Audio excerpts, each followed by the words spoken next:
Hola a todos, bienvenidos a esta tertulia de la tarde. Hoy es la segunda jornada y como por si alguno de los que están hoy no estuvo ayer, les recuerdo que hicimos un itinerario en el que empezamos por Casa Lepage, un hotel que está ubicado en el casco histórico de la ciudad. Después nos fuimos de visita al Delta junto con la chata Afrodita y completamos la visita en la bandada, una estancia en la provincia de Buenos Aires, en la zona de San Miguel del Monte. Hoy vamos a hacer un itinerario distinto, donde unimos dos puntos que en principio parecieran estar muy distanciados. Uno es el Museo de Casa Lepage y el otro una visita por una estancia a través de unas fotografías en el lago argentino. Y el punto de unión es la fotografía y el amor a los viajes. Vamos a empezar conversando con Flavia Zorzi, que es la arqueóloga del Museo de Casa Lepage, que nos va a contar acerca de los inicios del cine y la fotografía en la visión del pionero Enrique Lepage, quien tenía un local en el pasaje Belgrano, y luego a través de las fotografías, el reconocido fotógrafo Florian von der Bech. Vamos a recorrer el lago argentino y si tenemos suerte, que la colección lo permite, vamos a conversar con un pionero de las exploraciones de la zona. Se unió a nosotros Juan Pablo Baliña, que es un historiador, investigador, escritor, y le encanta y le apasiona, como a Florian, también la Argentina y las pequeñas historias, y nos va a llevar al lago argentino con unas imágenes de Florian. Y en un rato, Adolfo Hansma desde el lago argentino se va a contactar y se va a unir a la tertulia. Yo primero quería decirles que somos investigadores o historiadores. Con Florian von der Bech tenemos la pasión de nuestra tierra argentina. Y así fuimos aprendiendo lecciones como la arena del camino que toma agua de a poco, aprendimos a valorar el agua del viento en el molino, aprendimos a valorar el rocío humedeciendo el llorón, aprendimos el valor de una sombra de Caldén, aprendimos mucho de distancia. Aprendimos a valorar la lluvia cayendo sobre la chapa y su aire renovado. En el caso de Florian, ¿quién sabe, me preguntaba yo, dónde bebió tanta luz? Seguro fue en su infancia, saltando de piedra a piedra en el Arroyo Blanco, en Villa Traful. Yo sospecho que allí se hizo un artesano de la luz, con los reflejos del agua. Como Florian andaba rodando hace muchos años en la playa de Santa Cruz, la gente de Estancia Cristina le preguntó si se animaba a hacer libro con las fotos que venía tomando hace 25 años. Pero no solamente querían fotos impresionantes, querían que allí se contara su historia. ¿Qué decían? También era impresionante. Pero claro, había que escribir esa historia. Nosotros ya habíamos enfocado nuestra mirada en Cristina y decidimos sumar otras historias, como la de Nivepo Aike. Esto de sumar historias fue un nuevo inconveniente porque la historia del lago argentino podría representar millones de pequeñas historias. Sería un trabajo interminable recorrer varias de ellas. Tratamos de enfocarnos en un puñado de ellas, que fueran representativas de otras historias. Persiguiendo esas historias, fuimos a las fuentes. Las fuentes son los recipientes donde beben las historias y tienen diferentes voces. Para empezar, hicimos una aproximación histórica con una fuente bibliográfica diversa sobre los primeros surcadas aguas del lago argentino, o que propiciaron expediciones en sus inmediaciones. Darwin, Piedrabuena, Masters, Feilberg, Moyano, Moreno, Pritchard. Este último, Herbert Pritchard, era un periodista de corte sensacionalista que se largó a la Patagonia a buscar el Milodón, que era una especie de dinosaurio prehistórico. Aseguraba que lo podía encontrar vivo por esas latitudes. Pritchard había leído un artículo de Moreno, el perito, sobre la existencia de un río que desembocaba en el fiordo norte del lago argentino. Un río que el mismo Moreno no conocía personalmente. Entonces se largó a buscarlo. Cuando llegó a las orillas del lago argentino, fue a ver al pionero Ernesto Catl para contarle su plan de ir al brazo norte del lago. La única manera de llegar, respondió el pionero, era utilizando una lancha a vapor que dejaron los miembros de la Comisión de Límites en el lago Viedma. Y allí fueron a buscarla. Del Viedma entonces se bajaron al argentino. Como Pritchard, con Florian queríamos encontrar la foto de esa lancha. Y después de 2 años de buscarla, la encontramos en un viejo archivo del puerto de Buenos Aires. Luego fuimos a conversar con los hermanos Arca, Jorge y Pedro, que tanto habían recorrido la zona cordillerana del lago argentino, Viedma y San Martín. Jorge, que había acompañado a la familia Masters, conservaba varios documentos interesantes y 1000 anécdotas riquísimas. Pero no solo conocía la zona como pocos, sino que representaba y representa uno de los mayores conocimientos técnicos de la glaciología austral. Entre ambos, además, treparon buena parte de las cumbres de la zona. Muchas de ellas no habían sido ascendidas antes. En esa búsqueda de fuentes, fuimos a ver a la gente de Parques Nacionales, que nos contó cómo fue el difícil proceso hasta que la estancia, que era de uso privado, pasó a manos de Parques, es decir, de dominio público. En esa búsqueda supimos que el legendario explorador de Agostini, el padre de Agostini, había pasado por allí, por la Cristina. Y fuimos a Punta Arenas, al Museo Salesiano, a buscar las cartas que se habían escrito de Agostini y Herbert Masters. Allí encontramos documentos invalorables desde el punto de vista fotográfico y documental. Supimos además que el fotógrafo Walter Royle, uno de los mayores testigos de la historia patagónica, había andado por la estancia. Y fuimos a ver a su nieto, que sabíamos que preservaba las fotografías de su abuelo. Supimos que hace no tantos años un carpintero había construido un barco en la estancia, el Cristina, y fuimos a Gallegos a matear con su hijo, Alejandro Mansilla, que descolgó emocionado de su comedor la fotografía de su padre trabajando. Mientras investigábamos, sospechamos que en un determinado momento los Masters se habían asociado a la Sociedad Anónima y Exportadora de la Patagonia, y fuimos a cotejarlo al Archivo Histórico Provincial, donde lo verificamos. Como los ingleses anteriormente habían sido expulsados de varios otros lotes de la zona del lago argentino, temían que puedan ser expulsados nuevamente. En aquella sociedad llegó el vaporcito César al lago argentino, que fue un emblema del lago.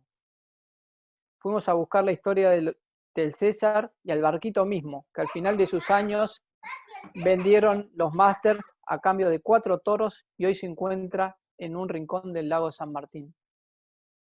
La historia de la Patagonia y del lago argentino empieza a crecer del Atlántico hacia la cordillera. Y esto es un proceso que se entiende bastante mirando la historia con distancia. Los primeros pobladores llegaron desde el mar. Entonces, la zona costera, se sabe y es fácil de verificar, fue la primera que fueron poblando. Entonces, en toda la costa argentina tenemos pueblos que son realmente antiguos. Y a medida que avanzaba el tiempo, ellos podían ir incursionando hacia tierras más inhóspitas, más extrañas, más lejanas. En este caso, creo que la estancia Cristina podría ser la tierra más lejana que podríamos pensar del Atlántico. Entonces, los pobladores fueron adentrándose en esos territorios y muchas veces dejando su vida. En el caso de los Masters, fue increíble, que fueron los primeros pobladores de la estancia Cristina, cómo fueron recorriendo, y en sus cuadernos está ese recorrido, primero muchísimas otras zonas, y fueron reiteradamente expulsados, corridos, y terminaron en un sitio que era prácticamente inexpulsable, porque ¿quién iba a llegar a la orilla norte del lago argentino si no es un loco? Estos tipos realmente estuvieron locos en el sentido positivo de la palabra, que lo hicieron con mucha locura, pero antes de ir ahí, recorrieron la zona del actual Calafate, que no existía, recorrieron el río Bote, estuvieron en la cercanía del arroyo El Calafate, en el río Centinela, después estuvieron más cerca del lago Roca, estuvieron en Punta Bandera, después en la zona de Península Avellaneda, y finalmente decidieron ir para la zona del brazo norte del lago argentino. Esto que cuento en unos pocos segundos, a ellos les llevó aproximadamente 15 años, porque es una historia de travesías y de a poco fueron uno de las grandes, como para dimensionar este enorme sacrificio de los másters. Quería contarles lo que implicó para una familia de 2 padres y 2 hijos de irse en carpa al brazo norte del lago argentino. Una de las hijas murió allí de causa de pulmonía. Todos podemos inferir que el frío la terminó matando. Así que esta es una decisión que tomaron con muchas implicancias, muchos riesgos, y que le costó la vida incluso a su hija. No es que una cuestión de, bueno, sí, lo decidieron, no, la decidieron con tremendas consecuencias. ¿Cómo te va a vos y a todos?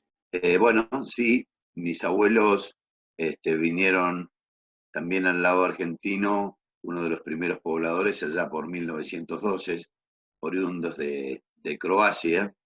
Igualmente, como contaba Juan Pablo, yo tengo un tío mío que también falleció con 1 año y medio de pulmonía, porque bueno, esos eran los riesgos de venir a estos lugares tan lejos y no contar con ningún tipo de auxilio médico. Si pensamos que el Calafate se fundó en 1927, o sea, mi abuelo vino 15 años antes que se fundara el Calafate. O sea, no había nada, había solamente un puesto de carreta, que era el que se utilizaba para remendar los transportes, que era el único medio que había, cinchado por caballos y bueyes, para llevar la producción a lo que es hoy nuestra capital de la provincia, que es Río Gallegos, a 400 kilómetros, tardando 20 días para hacer esa distancia. Así que bueno, esto es para darle una idea, como contaba Juan Pablo, en el brazo norte estoy yo, mi abuelo, que si bien no tuvo tanto sacrificio en el sentido de que nosotros desde el Calafate a nivel Poaique llegamos con 50 kilómetros de una ruta de ripio buena. La gente que pobló Cristina tenían que atravesar todo lo que es el brazo norte del lago argentino, que es hoy muy dificultoso porque es un lago muy ancho, muy largo y tiene mucho viento cruzado del oeste al este, lo que hace que las excursiones en lancha, si alguien ya tuvo la experiencia de realizarla, son muy complicadas. En las embarcaciones de hoy en día, que tienen 800.000 caballos sus motores. Imagínense en los botecitos que vino Master en esa época, realmente era un adelantado y realmente un pionero de esta zona. Como yo les contaba, mi abuelo de origen croata vino aproximadamente a la Patagonia en 1905, vino a Punta Arenas, Chile, era el único, en esa época era el único paso habilitado entre el Océano Atlántico y el Pacífico. Punta Arenas era la ciudad más antigua de esa época. Punta Arenas es más o menos fundada en 1852-53, cuando Río Gallegos es de 1880, 1890. Ahí llegaba la mayoría, en esa época, para que ustedes tengan una idea, el comercio pasaba todo por Punta Arenas, Chile, por los que les mencioné. Llegaban aproximadamente 1000 barcos por año. O sea, había bastante movimiento por barco, por supuesto que era el único medio de transporte. Mi abuelo vino a trabajar como muchos inmigrantes europeos, no tuvo suerte en Chile, así que decidió cruzarse y venirse para Argentina, y empezó, como explicaba Juan Pablo Sante, el poblamiento de toda la Patagonia y de Santa Cruz incluido. Comenzó desde el este, el Atlántico, hacia el oeste, la cordillera de los Andes. Entonces uno venía a caballo, cada vez que venía avanzando se encontraba el que encontraba tierra libre. Eso era en esa época territorio nacional, o sea, nosotros nos convertimos en provincia en 1943, si mal no recuerdo. Entonces uno, al ser territorio nacional, uno empezaba a avanzar del este al oeste, y donde encontraba una porción de tierra libre, solicitaba al Estado Nacional, imaginémonos esas distancias, siguen habiendo 2.700 kilómetros para conectarnos con Buenos Aires, había que hacer un trámite y solicitar a la Dirección de Tierras, y la Dirección de Tierras le entregaba aproximadamente 20.000 hectáreas en arrendamiento, o sea, uno pagaba un arrendamiento anualmente, y se poblaba, el 100% se pobló con ovejas. El que no tenía capital, que no venía con capital, buscaba algunos socios, y así se comenzaron a poblar toda esta Patagonia.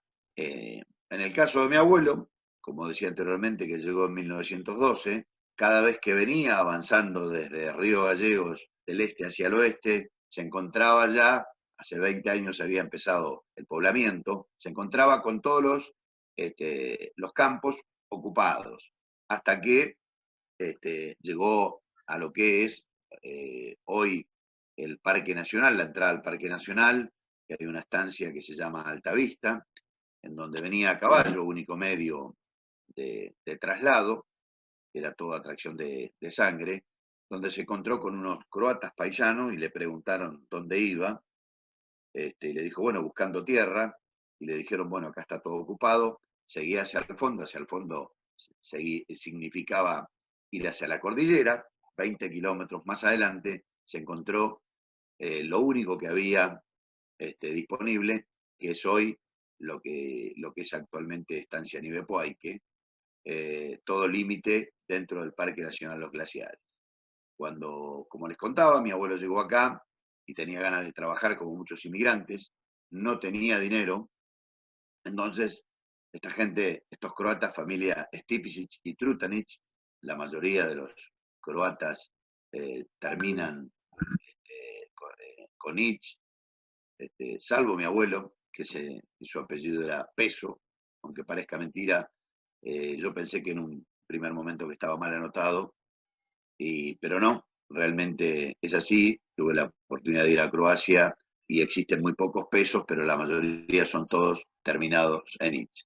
Entonces se formó una sociedad con esta gente, vecinos a 20 kilómetros de Estancia Altavista, como les decía.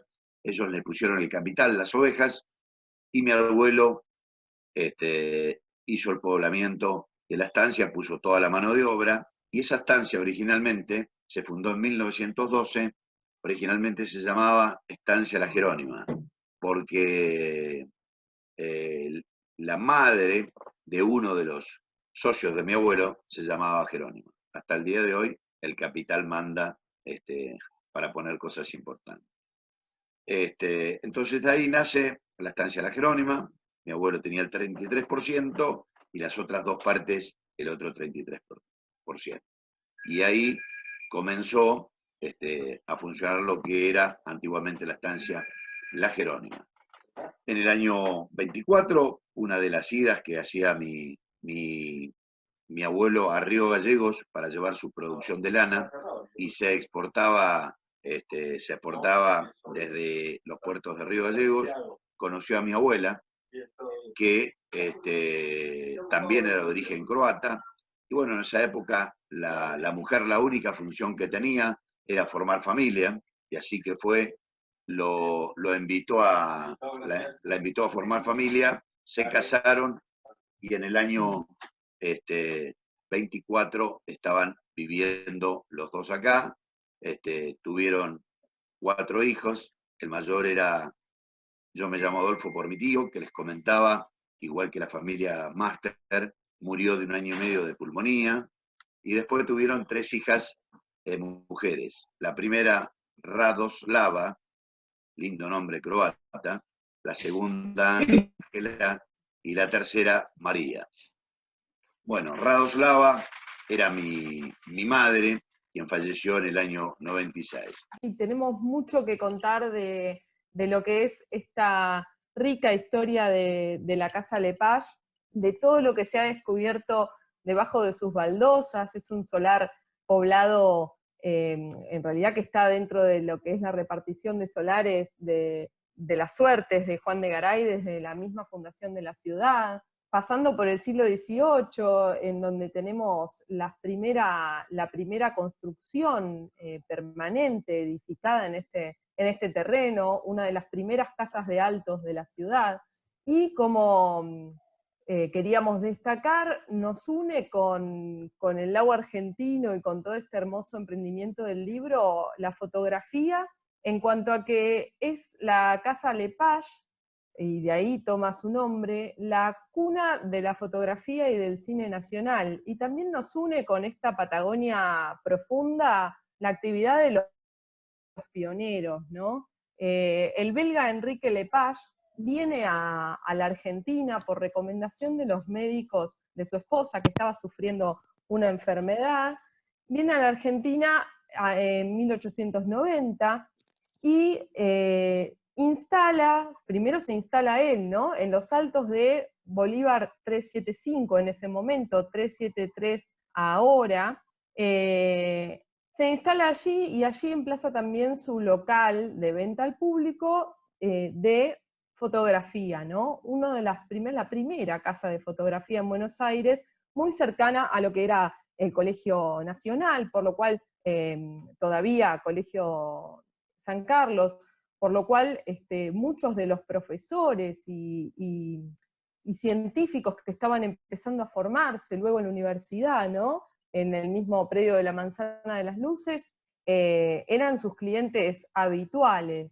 Enrique Lepage, que era un varón belga, tenía la dificultad del idioma, por lo cual cuando tiene que contratar empleados para trabajar en su casa de fotografía, necesitaba romper con esa barrera, ¿no? Y tiene la suerte de que también con una mano atrás y otra adelante había llegado a la Argentina desde su imperio austrohúngaro en ese momento natal, Max Glucksmann, a quien varios de ustedes conocerán, ¿no? Como pionero del cine. Glucksmann había venido con solo 15 años. Siguiente, Patri. Bueno, acá tenemos lo que era el edificio hacia 1890 aproximadamente, los primeros años del siglo XX, cuando todavía no había sido refaccionado, todavía no se le había cambiado el estilo hacia el Art Deco, en un edificio, como ven, neoclásico. Tenemos una tapa de disco y tenemos a Enrique Lepage. Sí, acá sí los tenemos a Glucksmann y Pi. Con Glucksmann podía comunicarse Lepage en alemán, en cambio con Eugenio Pi, que también era un agricultor que había venido desde Carcassonne, de Francia, con su esposa, y más tarde recién pueden traer a su hija. Es decir, estamos hablando siempre de pioneros, ¿no? Glucksmann es contratado por Lepage cuando él era muy jovencito, cuando Glucksmann era muy jovencito, inclusive le da asilo en su casa, Lepage, allí en los altos de Bolívar 375, ahora 373, porque Glucksmann había conseguido trabajo en una fábrica, con tanta mala suerte que se durmió, él era el sereno, y explotó una caldera y se quedó sin trabajo. Fue a pedir trabajo a lo de Lepage, primero lo contrataron como empaquetador, y se fascinó tanto con la estereoscopía que finalmente fue creciendo en el negocio hasta quedar como gerente. Y Eugenio Pi, que como les decía, había venido con su esposa desde Francia, era un agricultor, también él se había puesto un local de fotografía en San Martín, en provincia de Buenos Aires, y era cliente de Lepage. Y como con él se podía comunicar en francés, le ofreció también hacerse cargo de la sección de fotografía. Así fue que fue creciendo desde este local de 7 metros por 25, en el actual Casa Lepage Art Hotel, este emporio de la fotografía que después también dio origen al cine nacional, ¿no? Desde 1896, que es cuando se realiza la primera proyección cinematográfica en Argentina, un año después de la de los hermanos Lumière en Francia, se empiezan a producir también rápidamente, gracias al mismo Glucksmann, los primeros cortos, las primeras vistas, y entre 1907 y 1911, allí mismo, en Bolívar al 300, en el mismo edificio ponen un pequeño estudio de grabación, y experimentan con las primeras películas con sonido, ¿no? Y producen hasta 30 películas en ese periodo. Glucksmann se termina haciendo cargo como propietario de la Casa Lepage en 1908, cuando ya la casa tenía más de 150 empleados y varias sucursales. Él además en 1904 había sido nombrado representante comercial, digamos, agente de la compañía que era la propietaria de Discos Odeon, la International Talking Machine Company alemana, con lo cual no solo se dedicó a todo lo que era el cine sonoro, sino también a la grabación de rollos, de cilindros para fonógrafos y grafófonos. Entre ellos tenemos los grabados por Enrico Caruso, en ese momento auge, y por supuesto Carlos Gardel, quien empieza a colaborar con Glucksmann, a grabar con él en 1917, es llamado Glucksmann por Gardel como su Juan de Garay y su Cristóbal Colón. Se los leo directamente de palabras de Gardel. Don Max fue mi Colón y mi Juan de Garay. Cuando nadie creía en mí, él aventuró una ponchada de pesos, haciéndome grabar mis primeros discos. Salían despacio, pero salían. Pronto inundaron el país, después América. Así fue como en el auge de la década del 20, cuando el tango empezó a hacerse cada vez más apreciado a nivel inclusive internacional, la casa Glucksmann produjo y grabó a centenares de artistas y orquestas, entre ellas también la de Francisco Canaro, y lo llevaba por todo el mundo. Es decir, que tenemos aquí en este museo, actual museo de sitio, ¿no? Donde también mostramos todo el acervo patrimonial arqueológico que se pudo recuperar durante la puesta en valor del edificio. Tenemos también lo que es la cuna del cine, de la fotografía y en cierto sentido también del tango. Por eso con este mural de Marino Santamaría se lo homenajea a Gardel en la terraza del edificio. Y bueno, para finalizar, queremos invitarlos no solo a venir a conocer el museo, a las visitas guiadas que hacemos en el museo habitualmente cuando no estamos en cuarentena, sino también a las visitas guiadas virtuales que estamos desarrollando cada viernes a las 7 de la tarde por Zoom. Mañana tenemos una justamente sobre este tema, sobre los inicios del cine, la fotografía y el tango desde la Casa Lepage. Todos los viernes vamos cambiando de tema para ofrecer distintos focos, distintos puntos de interés a partir de estas investigaciones tan amplias que tuvimos la suerte de realizar desde que comenzó la puesta en valor del edificio de Casa Lepage en el año 2004. Ahí tienen el ID para unirse y la contraseña. Mañana los esperamos a todos en la visita guiada del museo para conversar un poco sobre el cine, la fotografía y el tango. Y mientras tanto, nos despedimos y les agradecemos a todos por su tiempo y por haber compartido esta tertulia de la tarde. Esperemos poder repetirla en algún momento con algunos otros temas que les puedan gustar a todos. Muchas gracias, Lo, muchas gracias, Diana. Muchas gracias, Florian, Flavia y todos los que estamos.